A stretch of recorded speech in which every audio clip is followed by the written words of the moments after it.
1098 మంది అసలు ఎత్తివేత గురించే లేనప్పుడు ఈ క్వశ్చన్లను ఎందుకు ఉత్పన్నమైతాయి? మీ గవర్నమెంట్లో మీరు పెండింగ్ పెట్టినవి మేము పే చేసినాం 200 కోట్ల రూపాయలు. మీరు పెండింగ్ పెడితే మేము వచ్చిన తర్వాత 140 కోట్ల రూపాయలు క్లియర్ చేయడం జరిగింది. ఇంకా ఎత్తివేత అనేది ఉంటే ఇంకా క్లియర్ ఎట్లా చేస్తాం సార్? ఇంకా ఉంచరా అంటే అన్ని ఆల్ డిపార్ట్మెంట్స్కి సంబంధించి కాబట్టి మాకు కొన్ని ప్రాసెస్ చేస్తూ ఉన్నారు. ఇంకా కొన్ని నిబంధనలు పెట్టి తీసుకొస్తారు.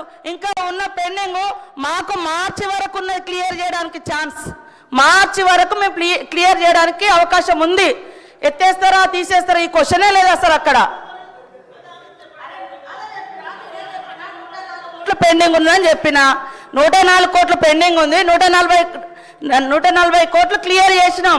మీరు పెట్టిన ఈ 244 కోట్లలో మేము 140 కోట్లు క్లియర్ చేసినాము. ఈ ఇయర్లో ఇంకా 104 కోట్లు మార్చి వరకు మేము పే చేసుకోవడానికి అకాడమిక్ ఇయర్ మాకు అవకాశం ఉంది. మేము క్లియర్ చేస్తాం అవి కూడా. Thank you speaker sir.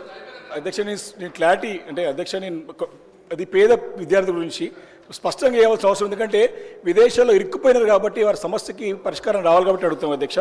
వారు చెప్పినట్టుగా 2023 వరకు డిసెంబర్ 2023 వరకు 7,801 మంది విద్యార్థులకు గాను 1,131.56 కోట్లు ఓవర్సీస్ స్కాలర్షిప్ గత ప్రభుత్వం చెల్లించింది అధ్యక్ష.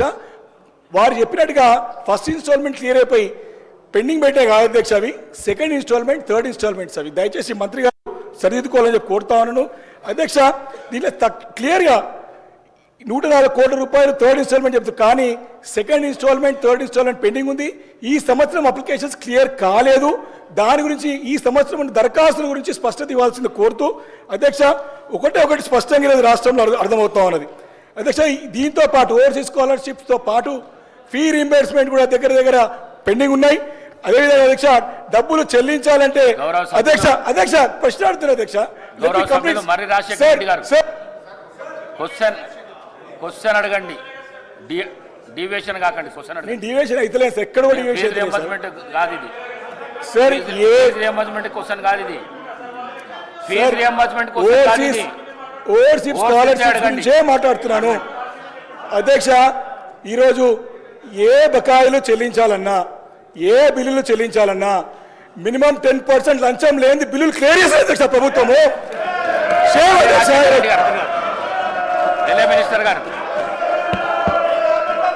మినిస్టర్ గారు అధ్యక్ష